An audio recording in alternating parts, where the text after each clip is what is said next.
Welcome back to the Seaboard Central, everyone. In today's video, we're going to talk about my future workshop and also organization.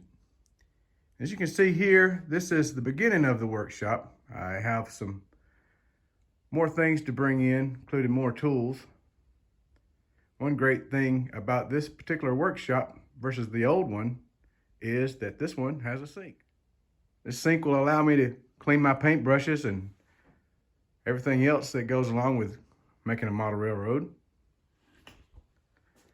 So I have a lot more things I can add to this portion of the workshop, so stay tuned for the next video to see the progress on that.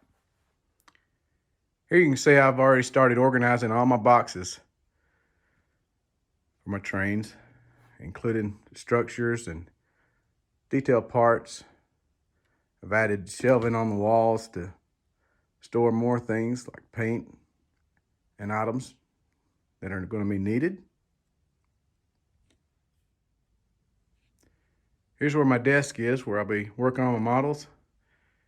In front of that window will be where my airbrush booth will be. And I'll show you the latest changes to the track plan. While I've been waiting to get some other things finished, I did spend some more time tweaking the track plan. You can see I've added some color and things, but I'll show you something I do believe will improve the operations for the model railroad. All right, the first thing I've done is I've decided to go with micro engineering number 5 turnouts for the yard ladder.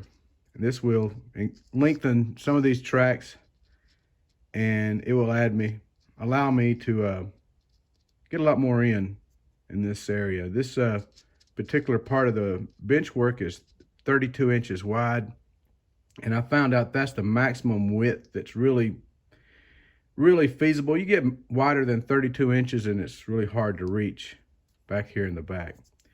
One change I've made is I want to try to make this an industry for U.S. gypsum. And I used to switch a U.S. gypsum plant at Chambly, and they got these kind of cars in. This Atlas makes these PD covered hoppers. And they have the smaller ones and they have the larger ones. And the smaller ones, they hauled some kind of gypsum product.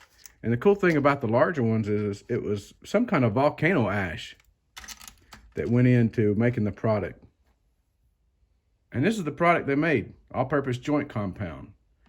So this will be a pretty cool industry to have on the layout to make some joint compound. And it'd be a great place to switch since it's right adjacent to the yard. So another change I made was to double track the helix. Now this outer curve for the helix is a 32-inch radius curve. By double tracking the helix, it'll actually allow another passing siding basically. So it'll improve operations into and out of the yard to have that extra passing siding within the helix itself.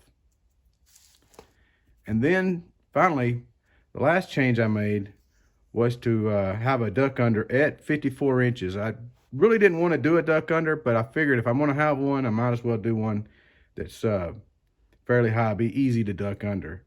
So coming off the helix, the track will turn here, and it'll go across that same section that I will be able to preserve from the old layout with the station restaurant, and then here will be the wedding scene from the old layout. Now this would be just basically extra staging here. So I can add some more staging tracks here that would, after working out operations in my mind on the plan, this really improved things a lot by having this thing. It'll come around here, you can store some cars. And instead of having an ethanol unloading facility behind the engine terminal, which would have made it pretty hard to switch, now it's just a couple of maintenance away storage tracks. I've actually made an ethanol plant here where I have the ethanol tank, the loading tracks, and then the grain silos with the building on a flat on the backdrop. And here, this will be the largest industry on the layout, receiving about 12 loads of corn a day and producing about 3 loads of ethanol a day, which will then be shipped out. So this will be fun to run a train from the yard up to this place, this point and back, to catch other trains. One other change I made from the old plan is that after running some simulated operation in my mind on how I would operate this layout, I realized I really didn't need this industry here. It was just going to be too much traffic coming in to Carrollton, and plus on the roof facility there's no track going there anyway.